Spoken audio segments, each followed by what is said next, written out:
સાંભળી એનો સાર જોઈએ. અમૃતવાણી એમાં ગુરુદેવ શું કહેવા માંગે છે? આજે એમણે સમયની વાત કરી છે. સ્વયં મહાકાળ આજે આપણી પાસે સમય માંગી રહ્યા છે. મારા બહેનો, સ્વયં મહાકાળ સમય માંગી રહ્યા છે નવયુગ લાવવા માટે, દેશને રાષ્ટ્રને જગતગુરુ બનાવવા માટે. તો પરમાત્મા તરફથી જો આપણને સૌથી મોટી કોઈ સંપત્તિ મળી છે ને તો છે સમય. અને એક વખત વહી ગયેલો સમય ફરી ક્યારેય પાછો નથી આવતો. પરમ પૂજ્ય ગુરુદેવ કહે છે કે જો તમારે કોઈને મદદ કરવી છે તો ધન અને અન્ન આપો તો કેટલા દિવસ ચાલશે? એના વિચારો બદલો. કોઈ આળસુને તમે અન્ન આપો, ધન આપો તો વધુ આળસુ બની જશે. તો એના બદલામાં એને તમારો સમય આપી અને એને સક્રિય કરો. ગુરુદેવ કહે છે કે તમે ઈમાનદારીથી સમય આપો તો હું તમને દીવાદાંડી બનાવી દઈશ. તમે સમાજમાં દીવાદાંડી બની જશો. આજની આપણી પાઠશાળાના પરિપ્રેક્ષ્યમાં અમૃતવાણી સમજીએ તો દરેક ગર્ભવતી માતાએ પોતાના બાળકને શ્રેષ્ઠ અને સંસ્કારી બનાવવા માટે સાચા અર્થમાં કુળ દીપક બનાવવો છે તો પોતાના ગર્ભસ્થ શિશુને સમય આપો. 9 માસનો સમય આપો. તમે આ શ્રેષ્ઠ સમય છે. આ સમય જો એક વખત જતો રહેશે ને મારા બેન, 9 માસ ફરી પાછો ક્યારેય નહીં આવે. તો અન્નની ફસલ લેવા માટે ચોમાસાનો સમય શ્રેષ્ઠ છે. તેવી જ રીતે સંસ્કારી અને શ્રેષ્ઠ બાળક મેળવવા માટે આ ગર્ભાવસ્થાના 9 માસનો સમય શ્રેષ્ઠ છે. બાળકનું ઉજ્જવળ ભવિષ્ય બનાવવા શું કરીશું? તો સૌ પ્રથમ આપણે આદર્શ દિનચર્યાનું પાલન કરીશું. નિયમિત ગર્ભ સંવાદ, વાર્તા અને સત્સંગના માધ્યમથી કરીશું. ધ્યાન કરીએ, પ્રાણાયામ કરીએ નિયમિત રીતે. અને બહેનો, સમાજને અને રાષ્ટ્રને શ્રેષ્ઠ નાગરિક આપવાનો, સંસ્કારી બાળક આપવાનો એ આપણી પરમ પવિત્ર ફરજ છે અને એક જવાબદારી પણ છે. તો આપણે શું કરીશું? નિયમિત માતાની પાઠશાળા જોઈન કરીશું અને એને ફોલો કરીશું. તો આવો માતાની પાઠશાળામાં આપણે આગળ વધીએ. તો ગાયત્રી પરિવાર એક વિશેષ લક્ષ્ય લઈને ચાલે છે મારા ભાઈઓ બહેનો. દરેક મનુષ્યમાં દેવત્વનું અવતરણ અને ધરતી પર દરેક માનવમાં દેવત્વનું જાગરણ થાય તો ધરતી પર સ્વર્ગનું અવતરણ. બસ આ એક લક્ષ્ય છે.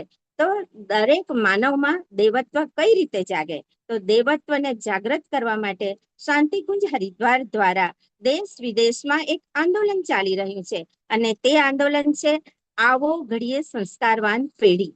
આ આંદોલન અંતર્ગત ગુજરાતમાં દર શુક્રવાર અને શનિવારે માતાની પાઠશાળા 4 થી 5:30 ચાલી રહી છે અને સોમવારથી ગુરુવાર એક્ટિવિટી અને યોગના ક્લાસ ચાલી રહ્યા છે.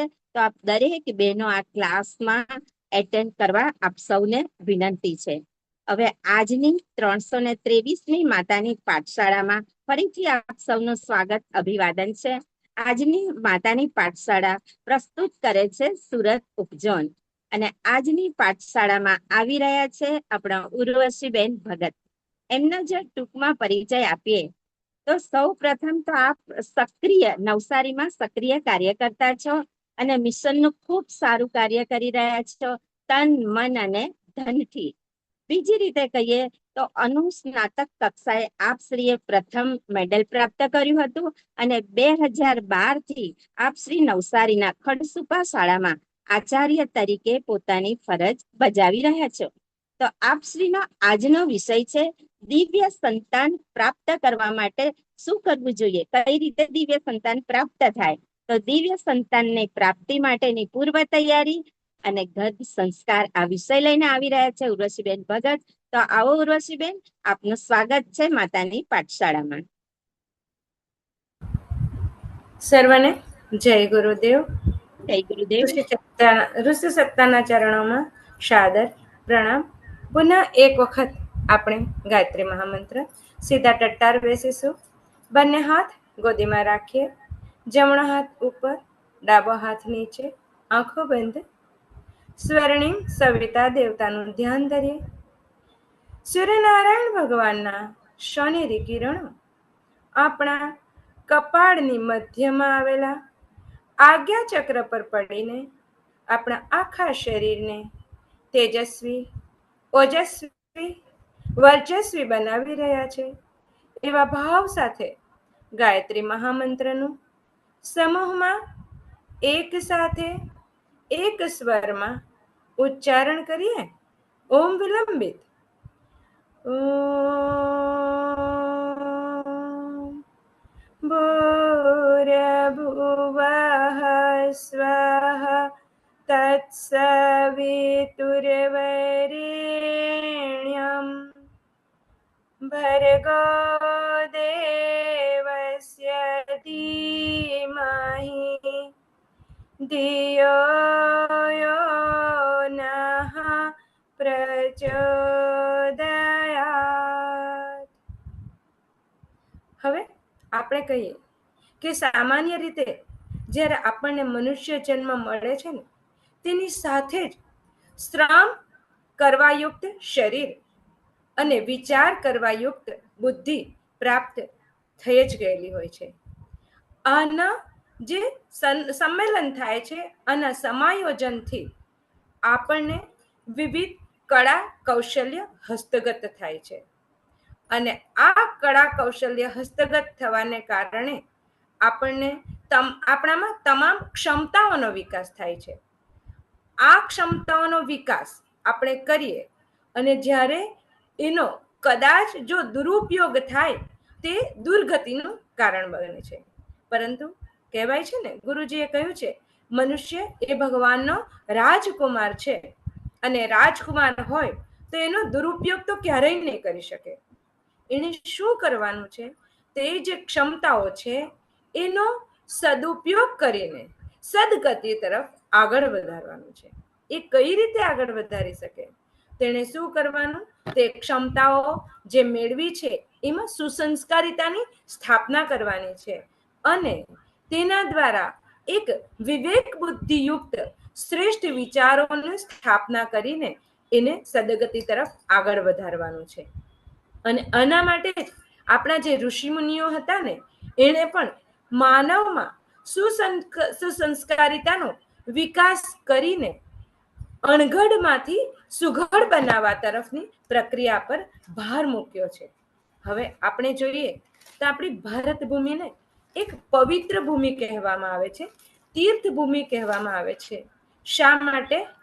તો ભારતે અનેક નરરત્ન દેવ માનવો સૃષ્ટિને આપ્યા છે.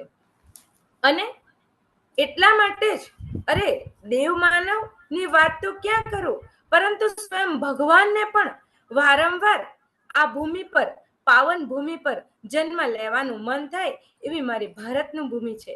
એટલા માટે તો ભારત માટે કહેવાયું છે કે ભારત ભૂમિ રે મારી તીરથ ભૂમિ, જની રીતિ સિદ્ધિ નો નહીં પાર રે, ધન્ય મારી ભારત ભૂમિ.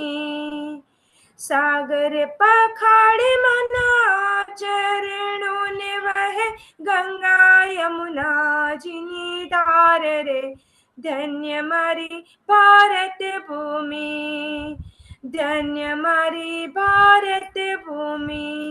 ભારત ભૂમિ જેના ચરણ આપણે જોઈએ છે કે અમેરિકાને કોઈ માં કહેતું નથી, ઓસ્ટ્રેલિયાને કોઈ માં કહેતું નથી, પરંતુ મારા ભારત દેશને માં, ભારત માતા એમ કહેવામાં આવે છે. કેમ? કારણ કે સાગર એ માના ચરણો પખાડે છે. એ ભારત ભૂમિનું જો આખું ઉદાહરણ લઈએ ને તો કંઈક આપણો સમય પણ ઓછો પડે એમ છે. તો આ મા ભૌમમાં સતત નમન વંદન આપણા. ત્યાર પછી જો આપણે આગળ વધીએ તો સામાન્ય રીતે એક જે ખનીજ હોય છે એ જ્યારે ખાણમાંથી કાઢવામાં આવે છે ત્યારે કિંમતી હોતું નથી, પરંતુ એના પર સવિશેષ પ્રક્રિયાઓ કરવામાં આવે છે અને એ પ્રક્રિયાઓ કર્યા બાદ એ ધાતુ બને છે. અને જ્યારે ધાતુ બને છે ને ત્યારે એકદમ કિંમતી બની જાય છે અને ત્યારે એની કિંમત સમજાય છે. એવી જ રીતે કહેવાય છે કે જન્મ ના જાય તે શુદ્ર, સંસ્કારાત દ્વિજ મુચ્યતે. દરેક મનુષ્ય જન્મથી તો શુદ્ર જ હોય છે, પણ એને સંસ્કારથી જ એ દેવત્વને પ્રાપ્ત કરી શકે છે, દ્વિજ બની શકે છે. એનો બીજો જન્મ, એને નવો જન્મ પ્રાપ્ત થાય છે. તો આવું જ એ મનુષ્યમાં મનુષ્યને પણ સંસ્કારવાન બનાવવાની જરૂર છે. આજે આપણે જોઈએ ને તો આપણા જે 4 પુરુષાર્થ કહેવાય, કેવા કયા કયા? ધર્મ, અર્થ, કામ અને મોક્ષ. પણ આપણે શું કર્યું છે? ધર્મને ક્યાંય પાછળ ધકેલી દીધો છે. આજનું જો જનરેશન વિશેષતઃ જોવા જઈએ તો ધર્મ ક્યાં છે? પાછળ. અને તેની જગ્યાએ શું? અર્થને આગળ લઈ. એટલે ધનાઢ્ય બનવા પાછળ આંધળી દોટ મૂકી દીધી છે. વિકાસ પાછળ આંધળી દોટ મૂકી દીધી છે. જ્યાં સુસંસ્કારિતાને ક્યાંક દબાવી દેવાનો પ્રયાસ કરવામાં આવ્યો છે. અને આના કારણે વિકાસ અને ધનાઢ્ય બનવા પાછળની આંધળી દોટ એ ક્યાંક યુદ્ધ, કલહ, કંકાશનું કારણ બની ગયા છે. જો આને દૂર કરવું હોય અને સુસંસ્કારિતાની સ્થાપના કરવી હોય તો આપણે આપણા ચિંતન, વ્યવહાર વગેરેમાં પરિવર્તન લાવવાની જરૂર છે. એક સુસંસ્કારિતાની સ્થાપના કરવાની જરૂર છે. અને આના માટે જ આપણા ઋષિ મુનિઓએ 16 સંસ્કારની પરંપરા જાગૃત કરી છે. પુરાતન કાળથી ચાલતી આવે છે. અને પુરાતન કાળથી ચાલતી આવેલી આ 16 સંસ્કારમાંનો પ્રથમ સંસ્કાર એટલે ગર્ભાધાન સંસ્કાર. કેમ? કારણ કે ગર્ભાધાન સૌ પ્રથમ જે જીવ આત્મા આવે છે એ માના ગર્ભમાં પ્રવેશ કરે છે. અને ત્યાર પછી એનામાંની જે વિશેષતા પ્રક્રિયાઓ છે સંસ્કારની એ ચાલુ થાય છે. ગર્ભાધાન સંસ્કાર તો એમાં શું કહેવામાં આવે છે? એક વ્યવસ્થિત જાગૃત આત્મા હતો, વ્યક્તિ હતો. એમણે ઋષિ મુનિઓને પ્રશ્ન પૂછ્યો કે દિવ્ય સંતાન જો મેળવવું હોય તો એના માટે આપણે કેટલો સમય પહેલા તૈયારી કરવી પડે? ત્યારે એ ઋષિ મુનિએ જવાબ આપ્યો કે બેટા વત્સ, આના માટે તો આપણે 100 વર્ષ પૂર્વે તૈયારી શરૂ કરી જ દેવી પડે. પેલો વ્યક્તિ જે પ્રશ્ન પૂછનાર હતો એ થોડોક વિમાશણમાં મુકાઈ જાય છે. વિચાર કરે છે કે કદાચ આજે તો સરેરાશ આયુષ્ય જોઈએ ને તો 100 વર્ષ કરતા કદાચ ઓછું થઈ ગયું છે. તો આ મનુષ્યનું, આ ઋષિનું કથન જોતા કદાચ દિવ્ય સંતાન મેળવી જ નહીં શકાય. એને જે વિમાશણમાં દ્વિધામાં મુકાયેલો જોયો એટલે ઋષિ મુનિએ કહ્યું, બેટા તું મૂંઝાય છે ને? તને એમ થાય છે કે આ કઈ રીતે શક્ય બને? તો બેટા, દિવ્ય સંતાન મેળવવું એ ખાવાના ખેલ નથી.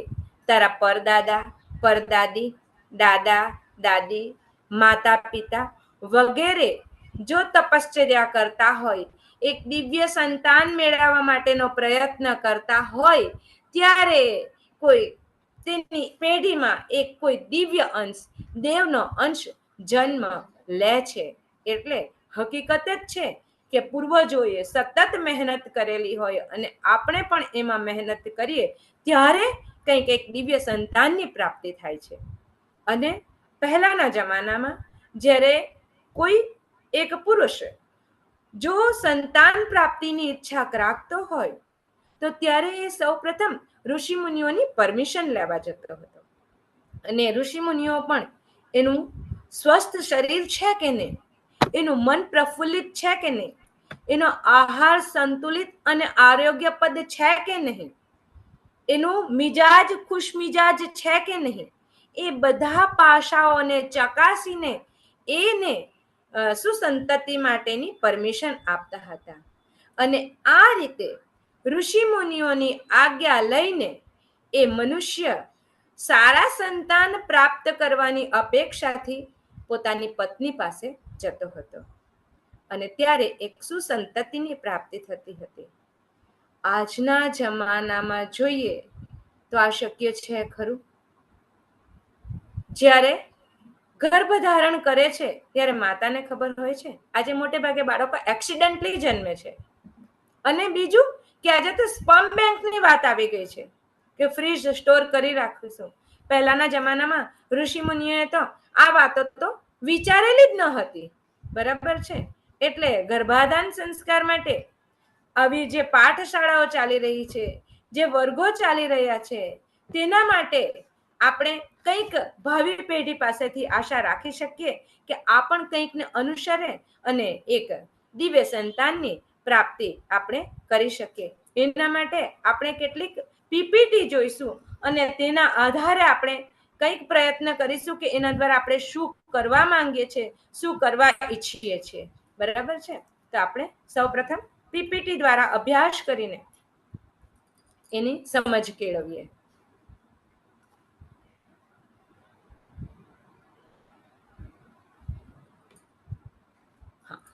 આપણે સૌપ્રથમ તો બાળક જોઈએ છે ને તે પહેલા દરેક દંપતીને પ્રશ્ન પૂછવો જોઈએ કે તમને બાળક શા માટે જોઈએ છે.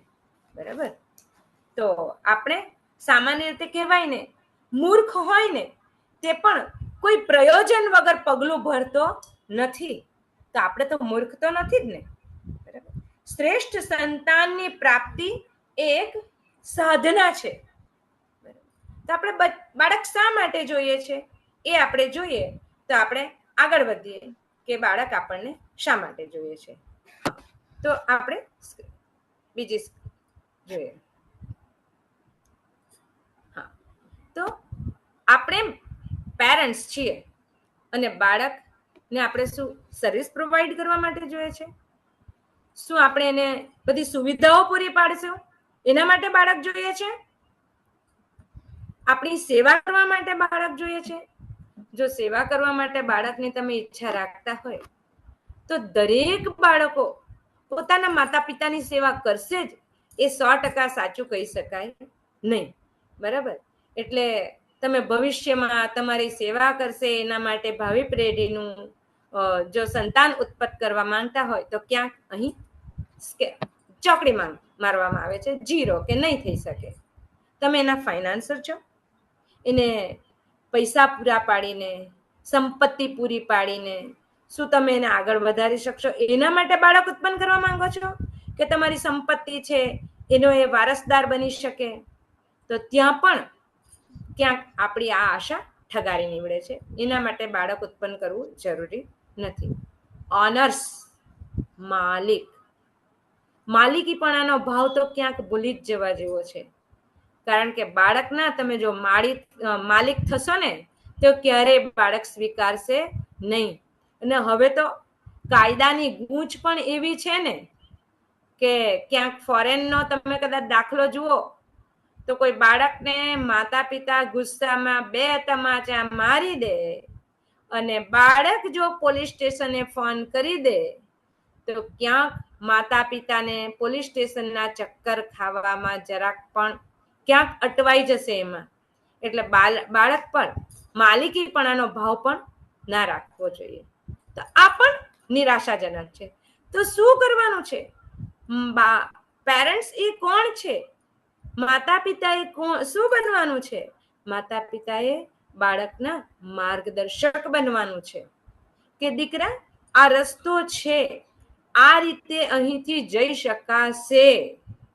ત્યાર પછી તો છોડી જ દેવું પડશે.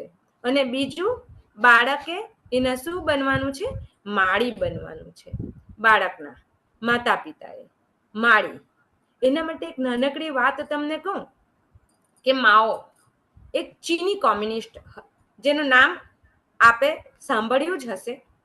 માતા અને બાળક એ બંને એકલા રહેતા હતા અને માતાને છે ને બગીચો બનાવવાનો ઘણો શોખ. એટલે માતાએ પોતાના ઘરની આસપાસ એક નાનકડો બગીચો બનાવ્યો હતો. થોડો સમય થયો અને માતા થોડી માંદી પડી. બાળક અને માતા બંને રહેતા હતા એટલે બાળકને પોતાની માતા પ્રત્યે અગાઢ લાગણી અને મન મૂકીને પોતાની માતાની સેવા કરતો હતો. માતા બીમાર પણ એનો જીવ ક્યાં?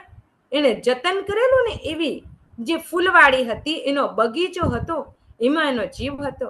અને એણે બાળકને કહ્યું, બેટા તું ક્યાંક મારી ચાકરીમાં ઉણપ રાખશે ને તો ચાલશે, પણ પેલો જે મારો બગીચો છે ને એની સાર સંભાળ, એનું જતન કરવાનું તું ચૂકીશ નહીં. એટલે પેલા બાળકે ઉત્સુકતાથી હા પાડી, માં તું ચિંતા કરીશ નહીં, આપણો જે બગીચો છે ને એને હું સરસ રીતે જતન કરીશ, સાચવીશ, પછી તું સારી થઈ જશે ને પછી ફરીથી તું એની સંભાળ રાખજે. એટલે માં ખુશ થઈ ગઈ કે ચાલ ભાઈ મારું પણ જતન કરે છે અને એ મારો જે બગીચો છે એનું પણ જતન કરે છે. પણ સંજોગવશ બન્યું એવું કે માતાની જે માંદગી હતી ને એ શું થઈ ગઈ, થોડી વધી ગઈ. 15-20 દિવસ સુધી એ માંદગી ચાલી અને એ માંદગી વધારે ચાલી એટલે બાળક પણ માતા પાછળ વધારે સમય વ્યતીત કરવા માંડ્યો.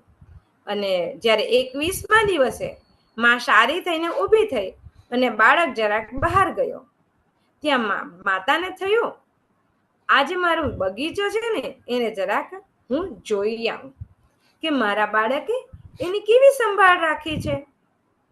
અને માં જ્યાં બગીચાને જોવા જાય છે ત્યાં એના હોશકોશ ઉડી જાય છે. શું જોયું એણે પોતાના બગીચાને વેરાન થઈ ગયેલો જોયો. બાળક આવ્યો બહારથી એટલે માતાએ પ્રશ્ન પૂછ્યો, બેટા તે બગીચાની સાર સંભાળ રાખવાનું કીધું હતું એ તે રાખી? તો કહ્યું, હા માં, મેં બગીચાની સાર સંભાળ રાખી. અરે માં, હું તો રોજ પાંદડાને ધોતો હતો, ફૂલ પરની ધૂળ સાફ કરતો હતો, એને વ્યવસ્થિત રીતે બધાને સુંદર આકર્ષક બનાવવા માટે બધા પાંદડા ધોઈ નાખતો હતો. અરે મારો મોટા ભાગનો સમય તો પાંદડા ધોવામાં, ફૂલ પરની ધૂળ સાફ કરવામાં જતો રહેતો હતો. માં ફરી પ્રશ્ન પૂછે છે, બેટા તે મૂળને પાણી પાયું આટલા દિવસમાં? ત્યારે બાળક માથા પર હાથ મૂકી દે છે, અરે માં, આ મૂળને પાણી પાવાનું તો હું ભૂલી જ ગયો. એટલા માટે બગીચો કેવો થઈ ગયો?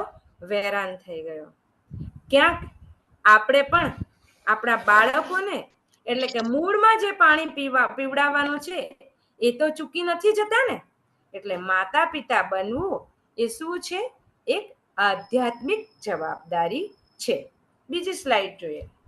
હવે સામાન્ય રીતે આપણે આધ્યાત્મિકતાનો અર્થ સંકુચિત કરી દેતા. જુઓ, આધ્યાત્મિકતાનો મતલબ ક્યાંક કોઈ પૂજા, કર્મકાંડ કે વિધિ વિધાનથી નથી. આ પાતળી ભેદરેખા છે ધાર્મિકતા અને આધ્યાત્મિકતા વિશે. બરાબર? આધ્યાત્મિકતા શું છે? તો આધ્યાત્મિકતા એ કોઈ જે વૈશ્વિક ચેતના છે તેની જે આધ્યાત્મિક ચેતના છે તેની સાથે સંબંધિત થવું તે છે. આપણે મેઇન બાળકના જે વિકાસ કે એના જે મૂળમાં ધ્યાન રાખવાનું છે તેના માટે 4 C નું ધ્યાન રાખવાનું છે: કેર, કન્સર્ન, કોન્ફિડન્સ અને ક્લેરિટી. એટલે એના દ્વારા એ જે ચેતના છે ને એની સાથે સંબંધિત થઈ જશે. કોઈ પૂજા, કર્મકાંડ કે વિધિ વિધાન સાથે આધ્યાત્મિકતાનો મતલબ નથી. એ વૈશ્વિક ચેતના છે તેની સાથે સંબંધિત થવું છે તે છે. અને માતા પિતા બનવું ને એ આધ્યાત્મિક જવાબદારી છે. તો હવે જવાબદારી જોઈએ. એ જવાબદારીઓ કઈ કઈ હોઈ શકે? તો આપણને એમ થાય બાળક માટે સરસ મજાનો રસ્તો બનાવીએ કે કેરિયર બનાવવા માટે કે બાળકને આપણે બાળક જન્મ થશે એટલે એને આ રીતે ભણાવીશ, ગણાવીશ, મોટો કરીશ. માતા પિતા જે નથી બની શક્યા એ બાળક બની જશે એના માટેનો રસ્તો હું આસાન કરી દઈશ. કારણ કે આપણને જે નથી મળ્યું ને એ તમામ વસ્તુ આપણે આપણા બાળકોને પ્રોવાઈડ કરવાનો પ્રયત્ન કરીએ છીએ. તો શું આ રસ્તો બનાવવો એ છે? અવરોધ હટાવો, એના માર્ગમાં આવતા જે અવરોધો છે એને દૂર કરવાનો પ્રયત્ન કરવાનો છે. જો આપણે જ એ અવરોધ હટાવી દઈશું તે બાળક સંઘર્ષ કરતા કઈ રીતે શીખી શકશે? પોતાના માર્ગમાં આવેલા જે અવરોધો છે એને પોતાની જાતે ટેકલ કરીને એનાથી આગળ કેમ વધવું એ શું બાળક શીખી શકશે ખરું? બાળકનું પાલન પોષણ કરવું એ છે કે તેનું રક્ષણ કરવું તે છે. તો આધ્યાત્મિકનો અર્થ, આધ્યાત્મિક જવાબદારીનો અર્થ પોતાની સાથે, પોતાના સમાજ સાથે, જે સૃષ્ટિ છે તેની સાથે અને જે વૈશ્વિક ચેતના છે ને એની સાથે તાલમેલ બેસાડવું એ છે.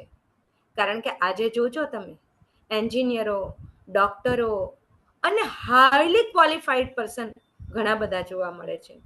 એના માટેનું આપણે નાનકડું ઉદાહરણ આપીએ કે એન્જિનિયર, માતા પિતાએ ઘણો સંઘર્ષ કર્યો, બાળકને બધું જ પ્રોવાઈડ કરી દીધું હાથમાં, અને બાળક પણ એટલું હોશિયાર કે માતા પિતાએ જેમ જેમ ફેસિલિટી આપીને એનો સદુપયોગ કરીને એક સુપર પાવર એન્જિનિયર બની ગયો. અને એન્જિનિયર બને ને તો આપણે જે જોઈએ ને તો આપણા ભારતમાં છે ને, જે આપણું જે માનવીય ધન, જે વૈચારિક ઉત્કૃષ્ટ વૈચારિક શક્તિ ધરાવતું માનવીય ધન મોટે ભાગે ફોરેન વાળા ખેંચી લે છે. કેમ? એને હાઈલી પેકેજ આપીને. એવી જ રીતે આ એન્જિનિયર સાથે પણ એવું જ બન્યું કે એક વિદેશની એક કંપનીએ પાવરફુલ પેકેજ આપીને એને પોતાની પાસે ખેંચી લીધું. અને આ ખેંચી લીધું એટલે એ ત્યાં પણ મસ્ત મજાનો સેટ થઈ ગયો.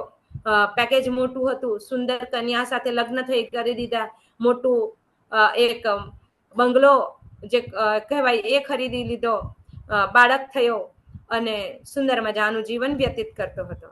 પણ ફોરેનમાં જુઓ ને એટલે તમે જોજો, દરેક વસ્તુ હોય, મોટી મર્સિડીઝ કાર હોય કે ગમે તે હોય, બધું હપ્તા પર ખરીદેલું હોય. અને એનું જે પેકેજ હોય એના હપ્તાને આધારે એ વસ્તુઓ ની જે ઇન્સ્ટોલમેન્ટ હોય એ ચૂકવતો જાય છે. અને આ જ રીતે એ વ્યવસ્થિત રીતે એનું જીવનગાળું ચાલતું હતું. પણ ક્યાંક ક્યાંક કહેવાય છે ને, દરેકનો એક દશકો આવે છે, મંદીનો વાયરો ચાલ્યો અને એની જે મસ્ત મોટું પેકેજ હતું તે કંપની બંધ થવાના આરે આવી ગઈ. એટલે એ ઘર ભેગો થઈ ગયો. હવે એને તો ઘણું બધું વિશાળ સામ્રાજ્ય લોન પર ઊભું કરેલું હતું, અને એને થયું કે આ બધાની હું ભરપાઈ કેવી રીતે કરી શકીશ. પરિણામ એ આવ્યું કે ચિંતામાં એટલો બધો ડૂબી ગયો કે આ પરિસ્થિતિ સાથે ટેકલ કરવાની એક ક્ષમતા ગુમાવી બેઠો, અને અંતે એણે આત્મહત્યા કરી દીધી.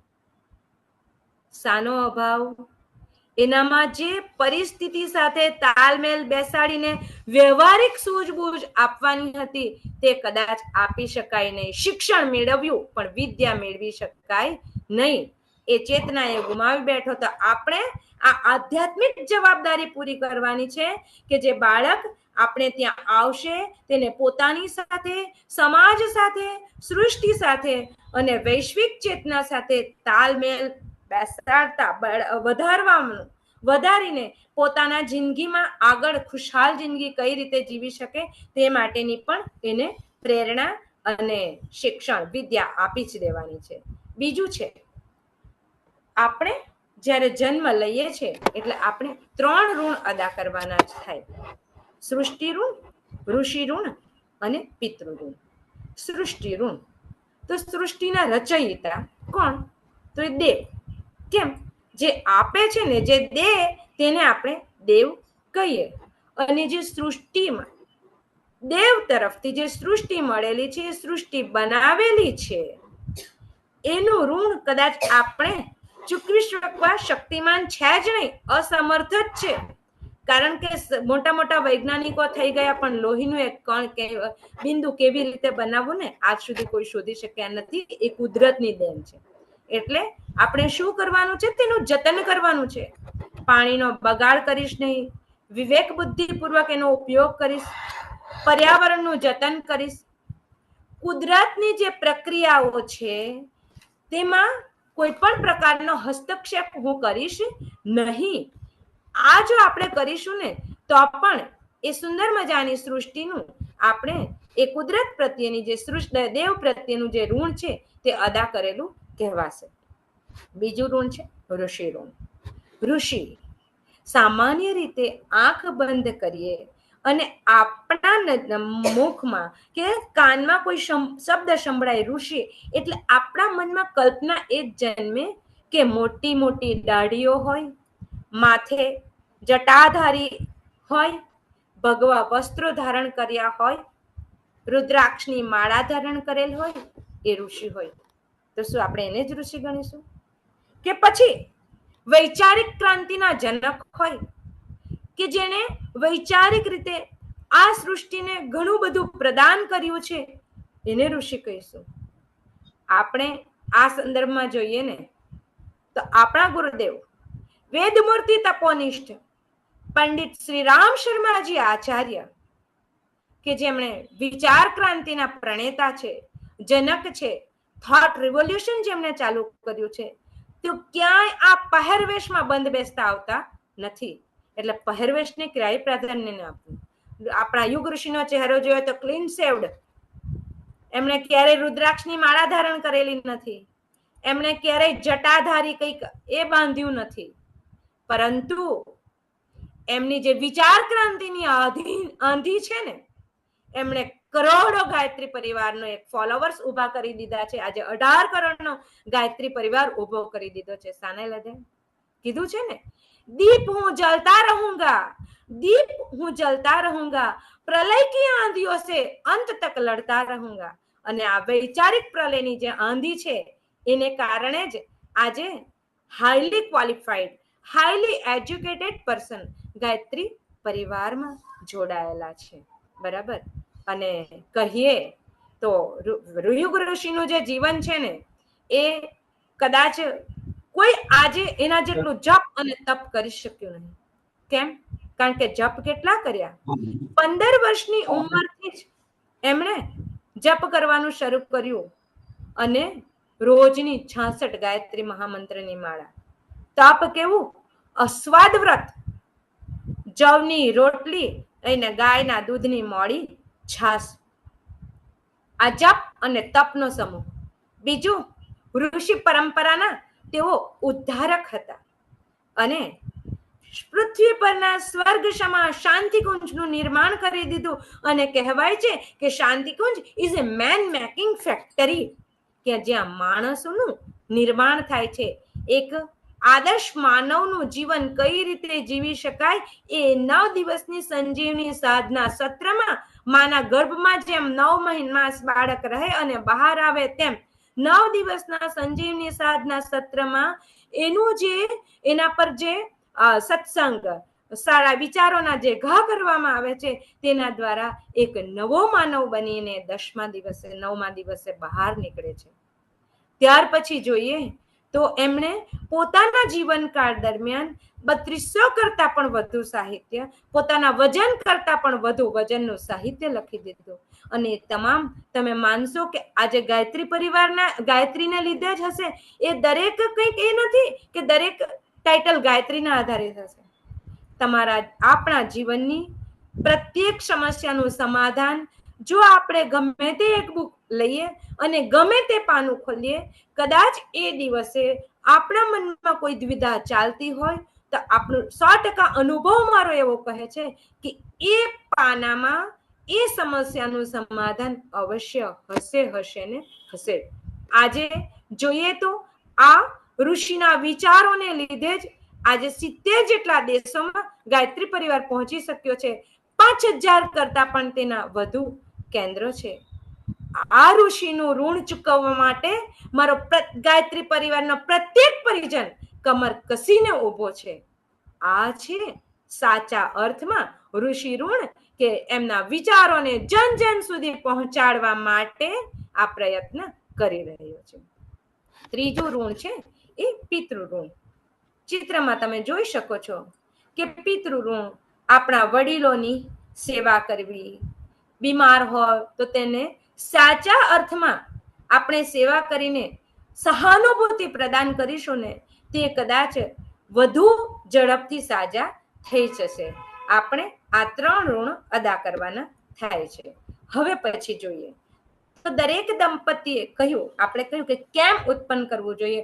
હવે એમ કહીએ કે દરેક દંપતીએ આપણને બાળક કેવું જોઈએ, by choice or by chance. તો આપણે કહીએ સામાન્ય રીતે એમ જ કહેવાય કે અમને બાળક કેવું જોઈએ છે, તો બાય ચોઇસ જોઈએ છે. તો શું બાય ચોઇસ આવે છે ખરું? આજે જ્યારે ગર્ભધારણ કરે ને, ત્યારે પતિ પત્નીને ખબર હોતી નથી. થર્ડ પાર્ટી એનો સંદેશો આપે છે. થર્ડ પાર્ટી એટલે કોણ? ડોક્ટર, કે તમે ગર્ભધારણ કર્યો છે. તો શું આ બાળક એ ચોઇસથી આવેલું કહેવાશે? આજે તો મોટે ભાગે બાળકો એક્સિડન્ટલી જ જન્મે છે. અને એનાથી આગળ વધીએ તો તમને કેવું બાળક જોઈએ છે? આમંત્રિત બાળક જોઈએ છે કે અતિથિ બાળક જોઈએ છે? જુઓ, આમંત્રિત એટલે કોણ? તો આપણે દાખલા તરીકે કોઈ મહેમાનને આમંત્રણ આપીને ભોજન માટે બોલાવીએ છીએ અને મહેમાન આવે તો આમંત્રણ આપેલું કહેવાય, બરાબર? મહેમાનને આપણે ભોજન માટે બોલાવીએ છીએ એટલા માટે મહેમાનને શું ગમે છે, શું નથી ગમતું એનો આપણને પ્રત્યેક ખ્યાલ હોય છે. ભોજન માટે બોલાવ્યા હોવાને કારણે જો મહેમાનને પંજાબી ડીશ ગમતી હશે તો આપણે પંજાબી ડીશ બનાવીશું. જો એમને કાઠિયાવાડી ભોજન પસંદ હશે તો આપણે કાઠિયાવાડી ભોજન બનાવીશું. જો એમને ચાઇનીઝ ભોજન પસંદ હશે તો આપણે ચાઇનીઝ ભોજન બનાવીશું. જો એમને કોન્ટિનેન્ટલ ભોજન પસંદ હશે તો આપણે એમના માટે કોન્ટિનેન્ટલ ભોજન બનાવીશું. અને એ આવશે ત્યારે એમને જે ગમે છે તેવું ભોજનનો થાળ આપણે એમની સમક્ષ રજૂ કરી શકીશું. અને અતિથિ કોને કહેવાય? જેની આવવાની કોઈ પણ તિથિ નક્કી નથી તેને આપણે અતિથિ કહીએ. અને આવો જો કોઈ અતિથિ આપણે ત્યાં આવી જાય તો આપણે શું કરીએ? ભોજન માટે એને જરૂર છે તો આપણે શું કરીશું? આવશે અને જરાક હાથ પગ ધોશે ત્યાં સુધી આપણે ત્યાં જે બનાવ્યું હશે એ અને એની સાથે કંઈક ઝડપથી બની જાય એવું બનાવી દઈશું અને એને ભોજન પીરસી દઈશું, બરાબર છે? તો આપણે કહીએ કે આમંત્રિત બાળક જોઈતું હોય ને, જેમ આમંત્રણ આપીને જે મહેમાનને બોલાવ્યા છે તેમના માટે આપણે સુંદર મજાનું એમને ગમતો થાળ પસંદ કરીને મૂકી દીધો છે એમના ભોજન માટે. તેવી રીતે જો પ્રભુને પણ બાળક તરીકે આમંત્રિત કરવા હોય તો સ્પેશિયલ પ્રોટોકોલની જરૂર પડે છે. એના માટે કેમ? કારણ કે પૂર્વજન્મના શ્રેષ્ઠ કર્મને આધારે કેટલાય આત્માઓ વિચરણ કરી રહ્યા છે અવકાશમાં. જો આપણે એવા શ્રેષ્ઠ શુભ કર્મો વાળા સંસ્કાર વાળા આત્માને પોતાના ગર્ભમાં આમંત્રણ આપવું હશે તો આપણે પોતાને પણ એ રીતે સુસંસ્કારિત બનાવવા પડશે. તેના માટેની તૈયારી કરવી પડશે. આજે કેટલાય ગર્ભો અહીં જ ભટકી રહ્યા છે. જ્યાં કેમ કે એને પોતાને જોઈએ છે તેવું ગર્ભસ્થાન એને મળી શકતું નથી. અને જો આપણે આવી રીતે આમંત્રિત મહેમાનની જેમ પ્રભુને આમંત્રણ આપવા માટે તૈયારી કરશું તો એ શુદ્ધ આત્મા ચોક્કસપણે આ ગર્ભમાં સ્થાન લેશે.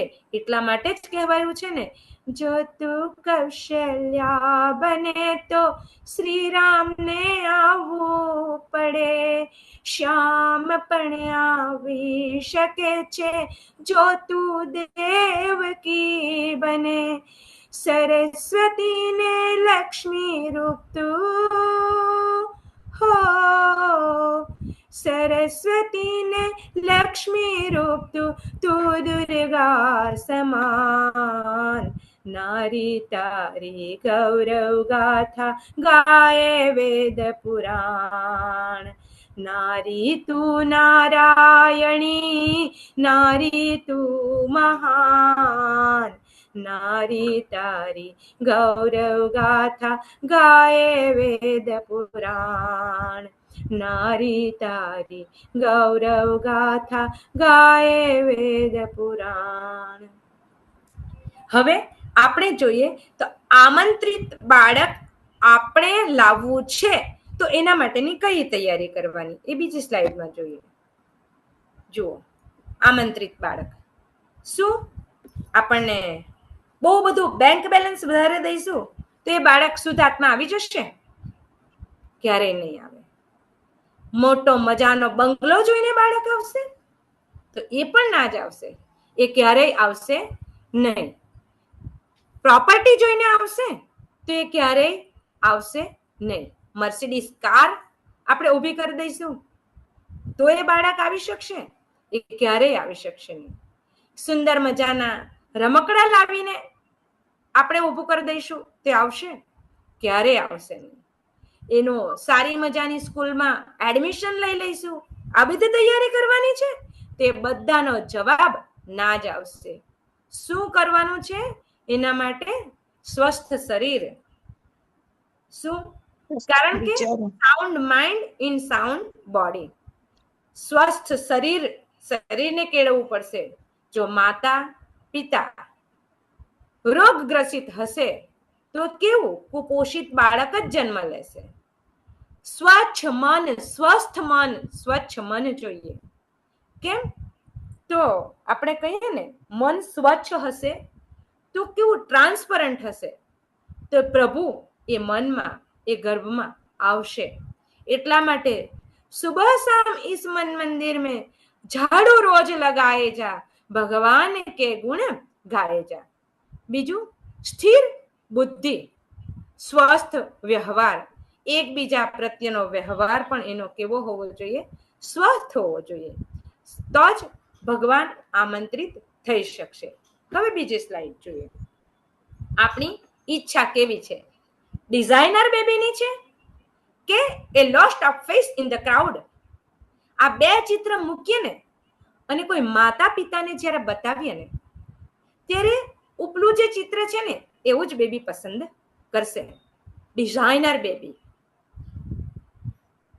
આપણું બાળક એ કોઈ ભીડનો ભાગ બને એવું બાળક કોઈ માતા પિતા ઈચ્છતું નથી, પણ આ ભીડને લીડ કરી શકે એવું લીડર બાળક આપણને જોઈએ છે. તો એ લીડર બાળક આપણે કેવી રીતે મેળવી શકીએ? કેમ? કારણ કે શું આપણે સંતાનને ખરીદી શકીએ છીએ? કોઈ પણ માતા પિતા સંતાનને ખરીદી શકતું નથી. એના માટે એને બનવું પડે છે, એના આચાર વિચાર કેળવવા પડે છે, ત્યારે એ બાળક એની કુખમાં અવતરે છે. અને આપણે જોઈએ ને તો શ્રેષ્ઠ સંતાન એ ખરીદી શકાતું નથી, એને બનાવવું પડે છે. તો કેવી રીતે બનાવી શકીએ? આજે કહે ને તો દરેક વસ્તુ પેકેજમાં મળે છે, એક પર એક ફ્રી. બરાબર? કે આ વસ્તુ લેશો તો તમને આ વસ્તુ મળશે. બરાબર? તો આપણે જોઈએ દરેક માતા પિતાને કેવી ઈચ્છા હોય? મારું બાળક કેવું હોય? શ્રવણ જેવું હોય. દુર્ભાગ્યવશ કહેવું પડે કે દરેક માતા પોતાના બાળકને શ્રવણ બનાવવા ઈચ્છે છે, પણ પોતાના પતિને શ્રવણ બનાવવા ઈચ્છતી નથી. બરાબર? શ્રવણ બનવું હોય ને તો શ્રવણના માતા પિતા કેવા હતા ખબર? અંધ હતા, જેમની આંખો હતી નહીં. જો શ્રવણ બનવું, શ્રવણ જેવો બાળક મેળવવો હોય તો અંધ માતા પિતા બનવું પડે. શું માતા પિતા એના માટે તૈયાર છે? અંધ માતા પિતા હોય તો શ્રવણ જેવો બાળક જન્મે. બીજું, કેવો બાળક જોઈએ? કૃષ્ણ જેવો. અને કૃષ્ણ જેવા બાળકને ઉત્પન્ન કરવું હોય ને તો અંધારી કોટડી જેલના સળિયામાં જન્મ આપવો પડે. અને બીજું, કૃષ્ણ ભગવાન ને શું કરવું? એક સુરાજ્યની સ્થાપના માટે જેલની કોટડીમાંથી રાત્રે 12 વાગ્યે બારોબાર પોતાના પિતા દ્વારા બીજે મૂકી આવ્યા હતા. એટલે જન્મતા વેત જ પોતાના બાળકને બીજાને આપવાની તૈયારી હોય એવું કાળજું કઠણ રાખવું હોય તો કૃષ્ણને જન્મ આપવો. એટલે કહેવાય છે ને, મેં કીધું તેમ પેકેજમાં મળે. એટલે જન્મના સાથે જ માતા પિતાને છોડી દીધા. આવા માતા પિતા બનવા તૈયાર હોય તો જ આવું બાળક તમારે ત્યાં આવી શકે. એટલા માટે જ કહું, માતા પિતા બાળકને પસંદ નથી કરતા, બાળક માતા પિતાને પસંદ કરે છે. બીજો જોઈએ આપણે, ભૌતિક વિજ્ઞાનનો નિયમ શું છે? આપણે આકૃતિમાં જોઈ શકીએ છીએ કે સમાન ધ્રુવો વચ્ચે અપાકર્ષણ, અસમાન ધ્રુવો વચ્ચે આકર્ષણ.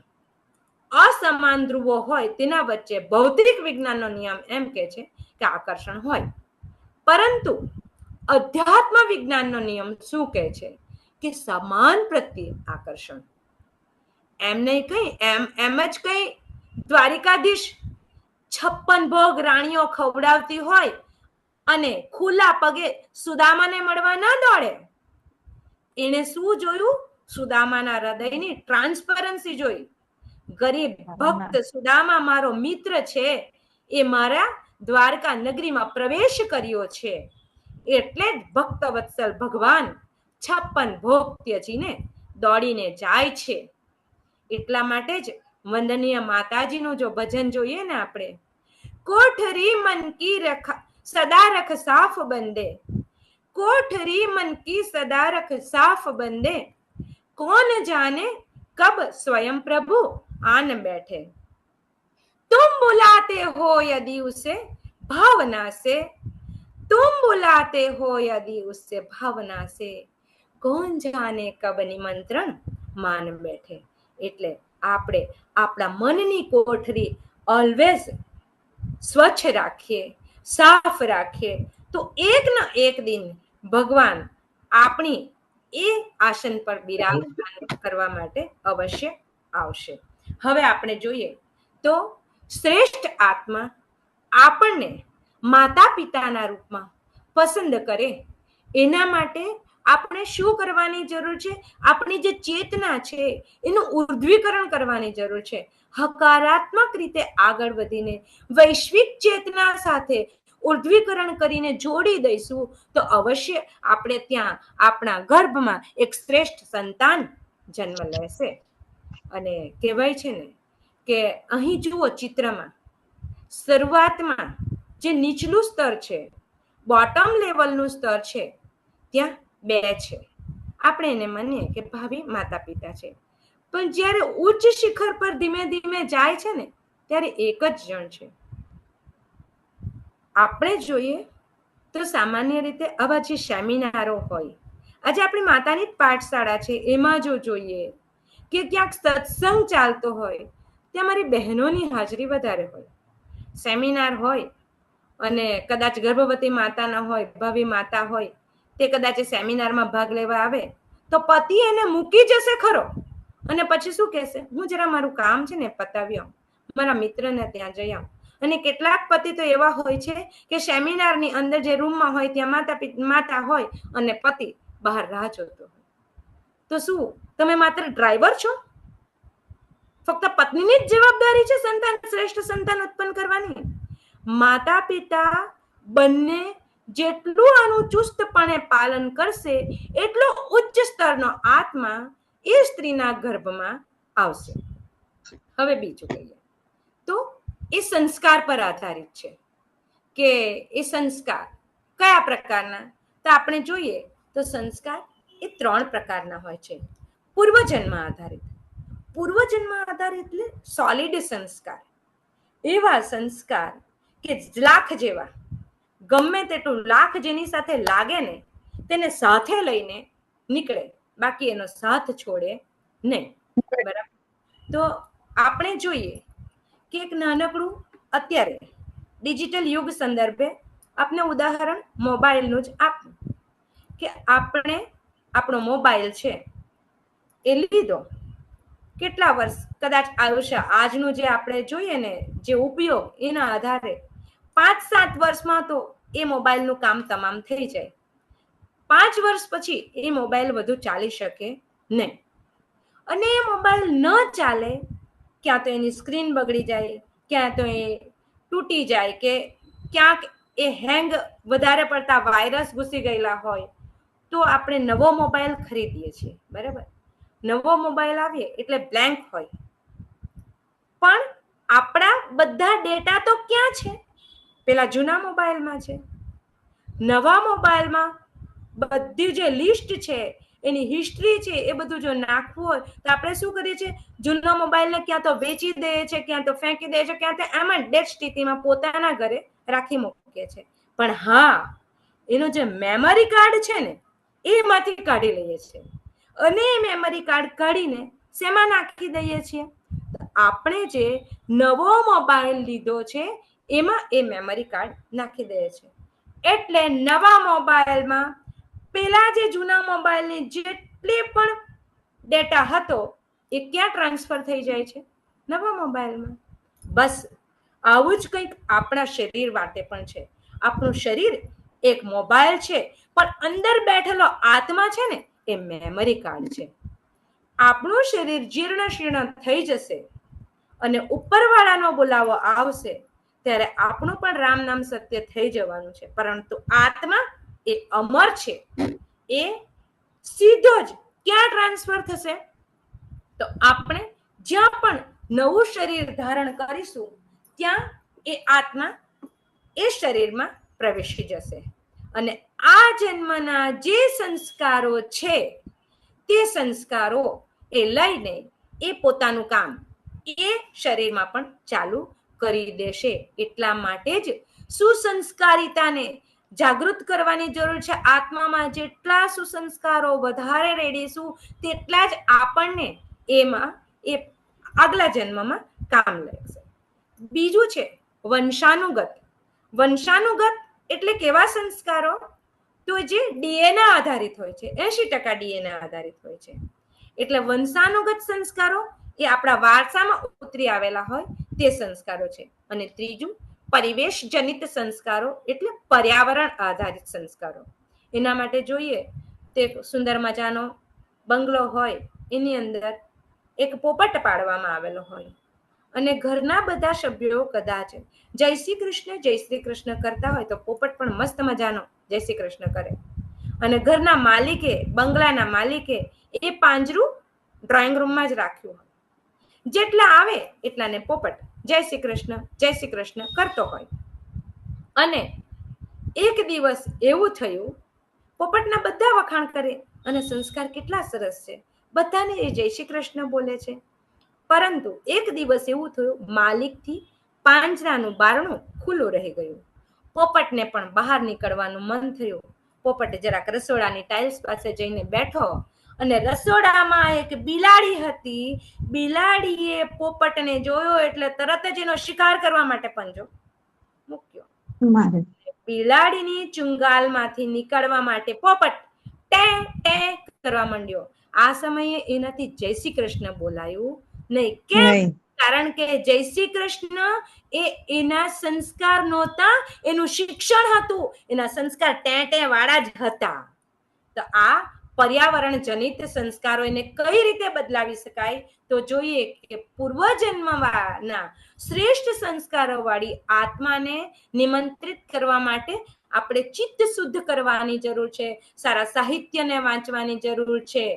બીજું, વંશાનુગત શ્રેષ્ઠ સંસ્કાર આપવા માટે આપણે બીજ શુદ્ધિ કરવાની જરૂર છે કે જે આપણા જે સંસ્કારો રોગ હોય તેને પણ આપણે પહેલા દૂર કરીએ અને ત્યાર પછી એ બીજની શુદ્ધિ થાય, ત્યાર પછી આપણે ગર્ભાધાન માટેનો પ્રયત્ન કરીએ.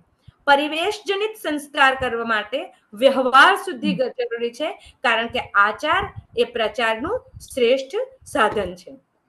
હવે આપણે આગળ વધીએ તો ગર્ભાધાનના કમસે કમ 3 મહિના પહેલા કઈ કઈ તૈયારીઓ શરૂ કરવાની જરૂર છે? તો ગર્ભવતી માતાએ ગર્ભધારણ કરતા પહેલા આપણે કહે ને અષ્ટાંગ યોગ, આસન, પ્રાણાયામ, પ્રત્યાહાર, ધારણા, ધ્યાન, સમાધિ વગેરેનું પાલન કરવાની જરૂર છે. સૂર્ય નમસ્કાર કરતા પણ આપણું જે પ્રજ્ઞા યોગ છે એ પણ દરરોજ કરવામાં આવે તો મસલ્સને બધાને એક સુસ્વસ્થ શરીર બનાવવા માટે આપણે તૈયારી કરી દઈએ છીએ. શુદ્ધિ ક્રિયાઓમાં સ્નેહન, સ્વેદન, વમન, વિરેચન, બસ્તી, ઉપવાસ વગેરેની જરૂર છે. જે આપણે મથુરા જે સાધના સત્ર ચાલે છે એમાં, આવલખેડા સત્ર ચાલે છે એમાં આ બધી ક્રિયાઓ કરાવવામાં આવે છે. યોગિક આહાર વિહાર, શુદ્ધ સાત્વિક ઘરનું જ ભોજન, નિયમિત દિનચર્યા અને બ્રહ્મચર્યનું પાલન. બ્રહ્મચર્યનું પાલન એટલા માટે કરવામાં આવે છે કારણ કે બ્રહ્મચર્યનું પાલન કરવાને કારણે એ વીર્યમાં સાત્વિક તત્વનો જન્મ થાય, સાત્વિકતાનું ગુણ વધે છે અને ત્યાર પછી જો ગર્ભાધાન કરવામાં આવે તો એક દૈવિક બાળક જન્મ લઈ શકે છે. બીજું, આહાર વિહાર, સાત્વિક ભોજન, તામસિક ભોજન નો ત્યાગ જ. શા માટે? કારણ કે તામસી ભોજન છે ને એ આપણી જે કર્મેન્દ્રિયો છે ને એ પણ સ્વીકારતી નથી. દાખલા તરીકે એક પતિ પત્ની કોઈ તામસિક ભોજન હોય, માંસ જ આપણે લઈએ તો આપણે માંસ હાથથી પકડીએ છીએ? પકડતા નથી. કોઈક કસાઈને ત્યાં જે આપણે જઈએ, કદાચ જો કોઈ જતું હોય, એક સ્ટેટસમાં મુકાયેલું હતું તે હું કહું છું કે પત્ની એને એ વેજીટેરિયન પત્ની એના જે માંસાહારી પતિ હતો તેને સમજાવતી હતી કે તું જ્યારે કોઈ કસાઈને ત્યાં જાય ત્યારે તેને ત્યાં માંસ લટકાવેલું હોય તો તારી આંખે જોઈ શકે છે, ક્યાંય જોઈ શકતી નથી. એની એટલી દુર્ગંધ મારતી હોય તો તારું નાક પણ કદાચ તારે બંધ કરવું પડે એવી દશા આવે. ક્યાંક કોઈ પ્રાણીને કસાઈ કાપતો હોય તેની ચીસ તારા કાન સહન કરી શકતો નથી. એ માંસ તું બેઠું લઈને મોઢામાં મૂકી શકતો નથી, તારું મોં પણ એ સ્વીકારતું નથી. એ માંસને તું હાથમાં નહીં લેશે, એ કસાઈને ત્યાં તું વેચાતું લેવા ગયેલો હશે તો એને પ્લાસ્ટિકમાં પેક કરીને આપશે, તારા હાથ પણ એ સ્વીકારતા નથી. જ્યારે એક સરસ મજાના ફળની માર્કેટમાં તું જશે ને, તે ફળ તું લેવાનો હશે ત્યારે સરસ મજાને પકડીને જોશે એટલે એના હાથ એ સ્વીકારે છે. કદાચ કેસર કેરી લેવા ગયા હોય તેની સુગંધ એટલી સરસ હોય છે કે તારું નાક પણ એ સ્વીકારી લેશે, સરસ મજાની સુગંધ એ ગ્રહણ કરશે. આંખ મસ્ત મજાના લીલા ફળો જોઈને આંખ સંતુષ્ટ થાય છે.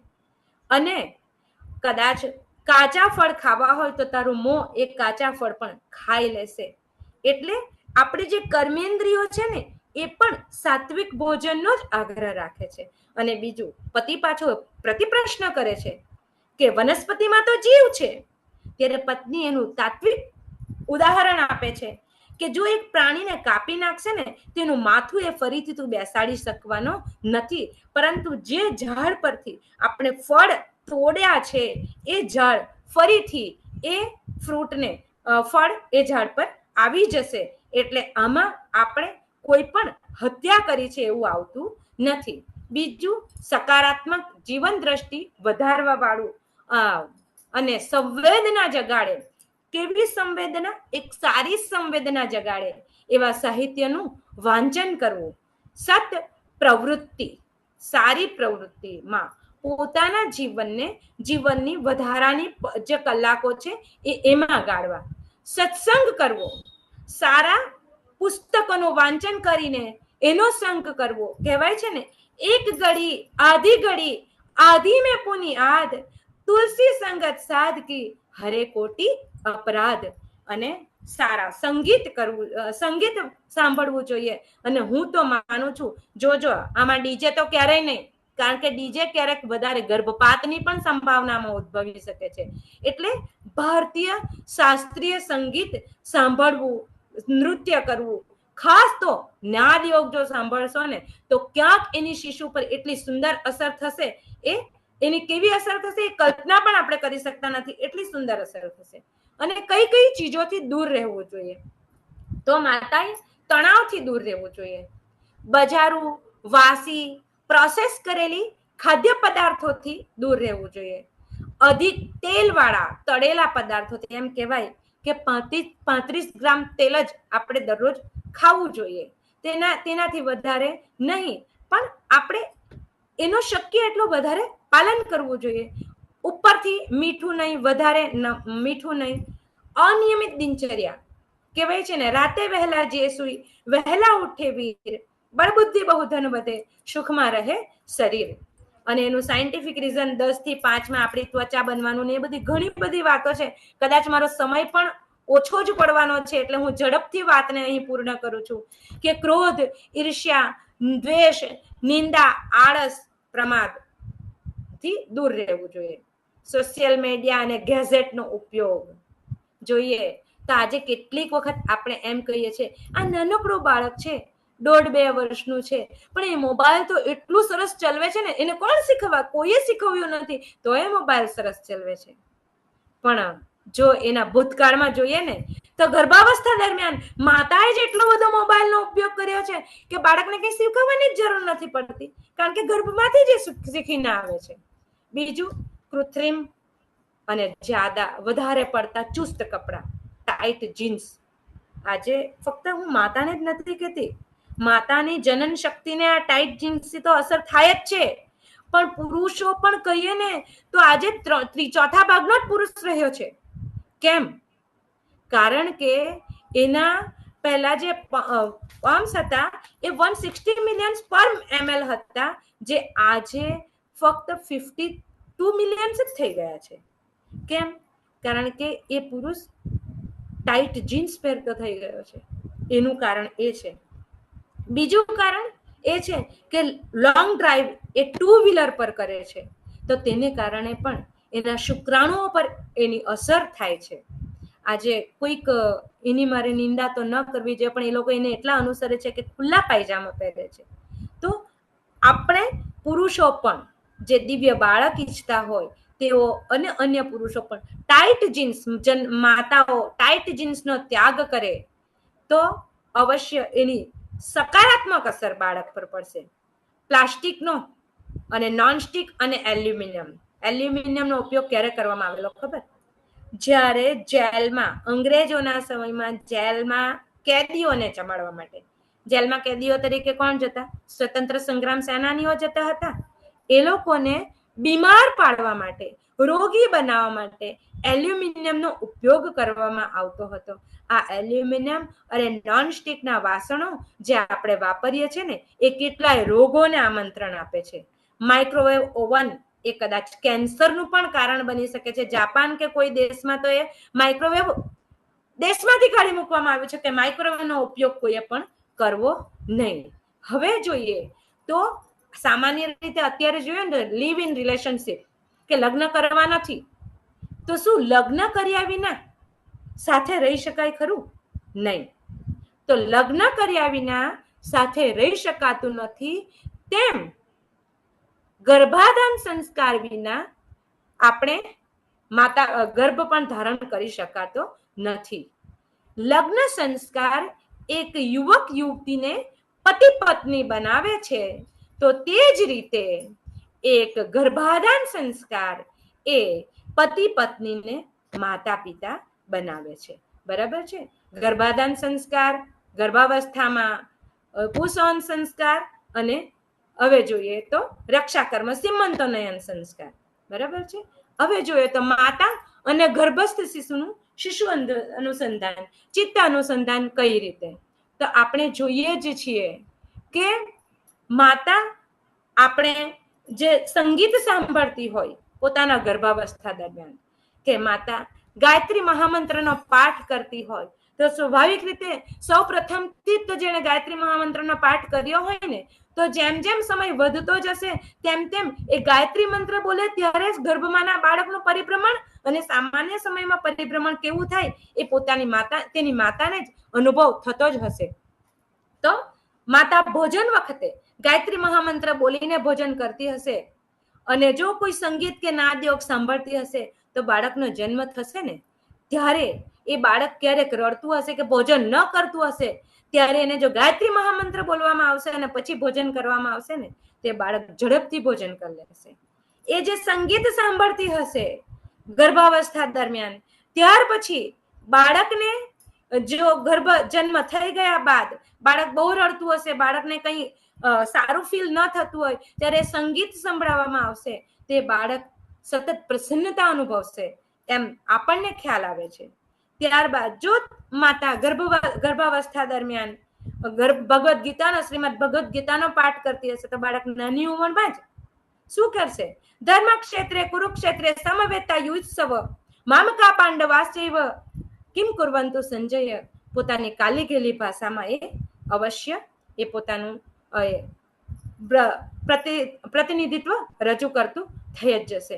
હજુ એક ડોક્યુમેન્ટરી ફિલ્મ પણ છે, કદાચ મારો સમય સમાપ્ત થયો છે એટલે ક્યાંક આપણે ડોક્યુમેન્ટરી ફિલ્મ આપણા ગ્રુપમાં શેર કરીશું. અહીં જોડાનાર તમામ માતાઓ, મારા ગાયત્રી પરિવારની પરિજનોને, બહેનો, ભાઈઓને મારા જય ગુરુદેવ. અસ્તુ. સમય થઈ ગયો છે એટલા માટે. સમય તમારો છે ઉર્વશીબેન. ઓકે, તો મારી પાસે હજી છે જ. હજુ 5:15 છે ને, હજુ 10 મિનિટ લઈ શકો છો. ઓકે, તો ચોક્કસ મારું 10 મિનિટમાં થોડુંક હજી પણ છે એ હું તમને બતાવું કે માતા આપણે જો જોઈએ છીએ કે આપણે પુંસવન સંસ્કારની વાત કરીએ, આપણે ગર્ભાધાન સંસ્કારની વાત હતી, પુંસવન સંસ્કારની વાત કરીએ તો આપણા પરિવારમાં કહેવાય છે કે 3 માસની અંદર આપણે આ સંસ્કાર કરાવી દેવો જોઈએ. કેમ? કારણ કે 3 માસ પછી એ જે ગર્ભવતી માતા છે એના ગર્ભનો વિકાસ ઝડપથી થતો હોય છે, બરાબર? એટલા માટે એ સંસ્કારની જે દિવ્ય શક્તિ છે એ ગર્ભસ્થ શિશુમાં અવતરે એના માટે આપણે આ સંસ્કાર કરાવવાનો છે, બરાબર? હવે આપણે જોઈએ તો કહેવાય છે કે માતાની, તમે માનો છો કે 80% વ્યક્તિત્વનો વિકાસ એના ગર્ભમાં જ થઈ ગયેલો હોય છે? શું તમે જાણો છો કે બાળકનો માનસિક અને ભાવનાત્મક શક્તિનો વિકાસ પણ ગર્ભમાં જ થઈ ગયેલો હોય છે? શું તમે એવું માનો છો કે ગર્ભમાં જ બાળકને શ્રેષ્ઠ બનાવી શકાય છે? શું તમે માનો છો મારું બાળક ઈમાનદાર હોય, શ્રેષ્ઠ હોય, નૈતિકતાના ઉચ્ચ ગુણોથી ભરપૂર હોય, જીવનના પ્રત્યેક સારા ક્ષેત્રોમાં આગળ હોય, ઉત્સાહથી ભરપૂર હોય, ઉત્સાહી હોય? હા, તો તમે ચોક્કસ આવું બાળક ઈચ્છી શકો છો અને આવા બાળકને જન્મ આપી શકો છો. કેવી રીતે? તો આપણા ઋષિ મુનિઓએ એક સંસ્કાર પરંપરા શરૂ કરી છે અને એ સંસ્કાર પરંપરાને આધારિત આપણે એવા બાળકને જન્મ આપી શકીએ છીએ, બરાબર? આપણે જોઈએ તો આજે જોઈએ ને તો દરેક માતા પિતાનું કહ્યું માતા પિતાનું સન્માન તો શું, એને ગુસ્સો કરવો, નાની નાની બાબતોમાં ચીડિયા થઈ જવું, માતા પિતાનું કહ્યું ન માનવું, ઈર્ષા દ્વેષથી યુક્ત અને નશાનું સેવન કરવું, આવા બાળકો હોય છે. અને કેટલીક વખત જોઈએ તો કેટલાક બાળકો આજ્ઞાકીન હોય, માતા પિતાનું કહ્યું માનનારા હોય, પ્રસન્નચિત હોય, જીવનના દરેક ક્ષેત્રમાં સારા ક્ષેત્રમાં આગળ વધનારા હોય. આવું બાળક કોઈ પણ નથી ઈચ્છતું. તો સામે કેટલાક બાળકો માતા પિતા પરિવાર માટે એક સમસ્યાજનક હોય, અને માતા પિતા માટે સમસ્યાજનક હોય એટલે દેશ માટે તે એક દુર્ભાગ્યપૂર્ણ જ ગણાય ને. બીજી બાજુ કેટલાક બાળકો ધાર્મિક આજ્ઞાંકિત હોસ્ટેલમાં રહેનારા હોય તો પણ નશાને હાથ પણ ન લગાડનારા હોય. તો કેમ આવું થાય? તો એનું છે માતા પિતા દ્વારા તેનું પાલન પોષણ માં તફાવત હોવો. સામાન્ય રીતે એવું માનવામાં આવે છે કે સ્વચ્છ પાત્ર હોય ને એમાં જ પ્રસાદ મૂકવામાં આવે છે. તેવી જ રીતે એક સ્વસ્થ ગર્ભ હોય, ગર્ભાશય, એમાં જ બાળક જન્મ લે છે. એટલે માતા પિતાનું ચિંતન, ચરિત્ર, વ્યવહાર, આચાર, વિચાર, આહાર, વ્યવહારને આધારે અંડાણુ શુક્રાણુના ગુણવત્તાનો આધારે એક ગર્ભનું નિર્માણ થાય છે અને તે સ્તરનો આત્મા જ માતાના ગર્ભમાં પ્રવેશે છે. અને માતાના ગર્ભમાં પ્રવેશે એટલે એના જે પૂર્વજન્મના કુસંસ્કારો છે તેને દૂર કરવા અને એનામાં સુસંસ્કારોની સ્થાપના કરવી, એ જ છે આપણો ગર્ભોત્સવ સંસ્કાર. એટલા માટે જ કહેવાયું છે ને કે પ્રણિતાજનિક વિષયજનિક પ્રણિતાજનિક જે ઋષિ પરંપરાઓ છે અને આધુનિક વિજ્ઞાનને આધારે આપણે જો માતા પોતાના વાણી વર્તન વ્યવહાર, ચિંતન ચરિત્ર વ્યવહાર, આચાર વિચાર, આહાર વિહારમાં પરિવર્તન લાવે, ઘરના વાતાવરણમાં પરિવર્તન લાવે, તો આના માટે આવો ઘડીએ સંસ્કારવાન પેઢી અંતર્ગત આપણા અખિલ વિશ્વ ગાયત્રી પરિવારના પ્રમુખ શ્રદ્ધેયા શ્રી શૈલબાલા પંડ્યા અને પ્રમુખ શ્રદ્ધેય પ્રણવ પંડ્યાજીના માર્ગદર્શન હેઠળ આ માતાની પાઠશાળા ચલાવવામાં આવી રહી છે. અને આદરણીય દીદીના શબ્દમાં કહીએ ને તો નેપોલિયન પોતાના માતાના ગર્ભમાં એટલે મારિયા બોનાપાર્ટની ગર્ભમાંથી જ ક્રાંતિની વિચારધારા લઈને જન્મ્યો હતો. માતા કયાદુ એનું ઉત્કૃષ્ટ ઉદાહરણ છે કે પ્રહલાદ એ કેવો ઈશ્વર ભક્ત, એના જીન્સ કયા? તો દાનવીય હતા. કોનો પુત્ર? પિતા કોણ? હિરણ્યકશ્યપુ. આ દાનવીય જીન્સ વાળો પ્રહલાદ શાના કારણે ઈશ્વર ભક્ત બન્યો? તો માતા કયાદુ પોતાના ગર્ભાવસ્થા દરમિયાન નારદ મુનિના આશ્રમમાં રહ્યા હતા અને આ ગર્ભસ્થ શિશુને આ સંતનું વાતાવરણ, આશ્રમનું દિવ્ય વાતાવરણ મળ્યું, સંતનો સમાગમ મળ્યો, એના કારણે દાનવીય જીન્સ વાળો પ્રહલાદ એ મહામાનવ નહીં, પોતે જ નહીં પરંતુ પોતાની પેઢીને આખી મહામાનવ બનાવી દીધી. દાનવનું વાતાવરણ સંતના વાતાવરણમાં બદલાઈ ગયું. મદાલસાની જો વાત કરીએ તો એણે 3 સંતાનો એ દૈવી ઋષિ સંતાનોને જન્મ આપ્યો અને રાજાની ઈચ્છાથી, એટલે કે રાજા ઋતુધ્વજની ઈચ્છાથી એમણે ચોથા સંતાન અલર્કને એક કુશળ રાજવી બનાવી દીધો. માતા સુભદ્રા અભિમન્યુના ઉદાહરણથી તો આપ સૌ વાકેફ જ છો. એટલે નારી ધારે તેવા બાળકને જન્મ આપી શકે છે. એટલા માટે જ કહેવાયું છે કે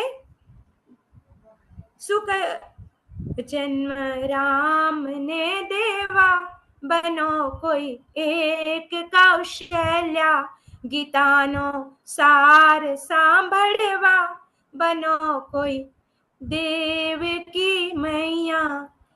અને શ્રદ્ધેય પ્રણવ પંડ્યાજી કહે છે કે આપણે યજ્ઞના દિવ્ય વાતાવરણમાં ગર્ભનું પૂજન કરીએ છીએ. એ ગર્ભમાં જે ધુમાડાની ધુમ્રશેરો હોય છે, ધુમાડા હોય છે, એ માતાના અંદર સુધી જઈને ગર્ભમાં એક દિવ્ય ચેતના પ્રગટાવે છે. અને આ એ એટલું સશક્ત વાતાવરણ હોય છે, એ ધારે ને એવા સશક્ત ભાવિ પેઢીને બનાવી શકે છે, ભાવિ પેઢીનું નિર્માણ કરી શકે છે. અને એને એ જ માતા ભવિષ્યમાં રાષ્ટ્રને અને પોતાના સમાજને એક આદર્શ બાળક ભેટ આપી શકે છે. અને તો એ ઋષિ યુગમાં સ્વપ્ન છે, મનુષ્ય મેં દેવત્વ કા ઉદય और धरती पे स्वर्ग का अवतरण. એ મારી ભાવિ માતાઓ અને મારો ગાયત્રી પરિવાર એ સાર્થક કરી શકે છે એક દેવ માનવને જન્મ આપીને. અને એ દેવ માનવ જો ભારતને આવા જો શિશુઓ આપશે તો મારા ભારતને રામ, કૃષ્ણ, શિવાજી, ભરત, મહારાણા પ્રતાપ, લક્ષ્મી, રાણી લક્ષ્મીબાઈ, રાણી મદાલસા, સીતા, સુભદ્રા જેવા આત્માઓ મારા ભારતમાં આવશે તો મારો ભારત ફરીથી એક ચક્રવર્તી સમ્રાટ બની જશે. અને આ જ બાળકો મારા ભારતને જગતગુરુના સ્થાન પર આવીને બેસાડશે. એમાં શંકાને સ્થાન નથી અને નથી જ. તો બસ મારી ભાવિ માતાઓને નમ્ર વિનંતી, બસ આપણે કૌશલ્યા બનીએ, માતા દેવકી બનીએ અને મારા ભારતને ફરીથી સોનાની ચીડિયા બનાવી દઈએ. અસ્તુ. ભારત માતા કી જય. ખૂબ સરસ ઉર્વશીબેન, બહુ સરસ તમે બતાવ્યું. ખરેખર બેનોને ખૂબ સરસ માહિતી આપી છે. ગુરુજીની કૃપા. ખરેખર સરસ આપી છે. આપણું આ તમારું ચાલુ છે, હજુ ચાલુ છે, સ્ક્રીન શેર છે. હા, ઓકે, હા, હું સ્ક્રીન શેર બંધ કરું છું. હા,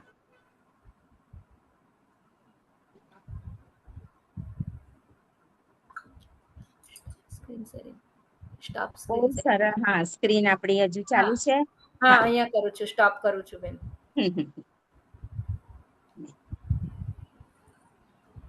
ઉર્વશીબેન, ખૂબ ખૂબ ધન્યવાદ. અને બાળક શા માટે આ ધરતી પર લાવવું, એ ખરેખર તમે બધાને ચિંતન કરતા કરી દીધા છે. બહેનો મારા, શાંતિથી વિચારજો અને જવાબ મેળવજો કે આપણે બાળકને શા માટે આ ધરતી પર લાવીએ છીએ અને કેવું બાળક લાવવાનું. આમંત્રિત કે અતિથિ? તો આપણે અતિથિ નથી જોઈતા, અને આપણે આમંત્રણ આપીને એક મહાન આત્માને આપણે બોલાવીએ. માં ભુવનેશ્વરીએ કાશી વિશ્વનાથને પ્રાર્થના કરીને મેળવ્યા હતા સ્વામી વિવેકાનંદજી. બહેનો, ખરેખર શ્રેષ્ઠ સંસ્કારી બાળક જોઈએ.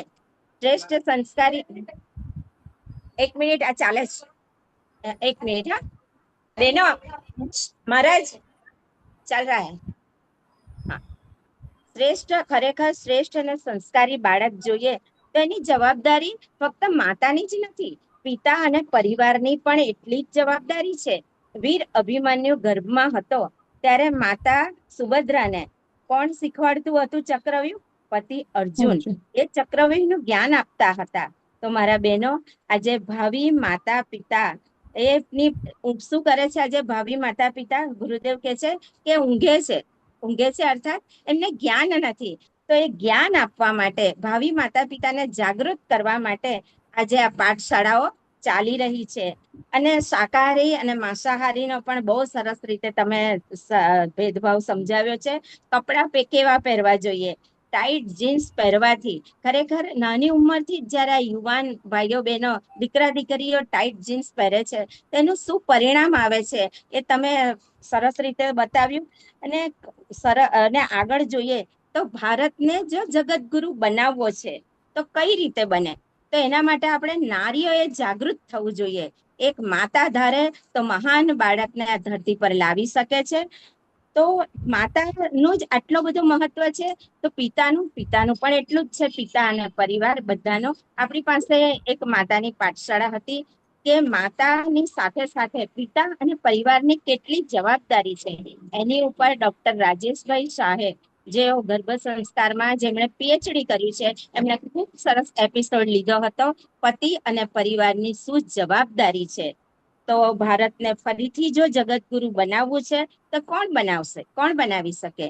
એક નારી, એક માતૃસત્તા જ ભારતને, આપણા રાષ્ટ્રને ફરીથી જગતગુરુ, સોનાની ચિડિયા બનાવી શકે છે. તો ખૂબ ખૂબ આભાર ઉર્વશીબેન તમારો. ને આપણે બધા બહેનો જે પણ સાંભળ્યું છે, યુટ્યુબમાં સાંભળશે, બધા બહેનોનો ખૂબ ખૂબ આભાર. અને ફરીથી આપણે આ સાંભળીશું કે શ્રેષ્ઠ અને સંસ્કારી બાળક માટે શું કરવું જોઈએ. તેની ઘણી સરસ રીતે માહિતી આપી છે ઉર્વશીબેન.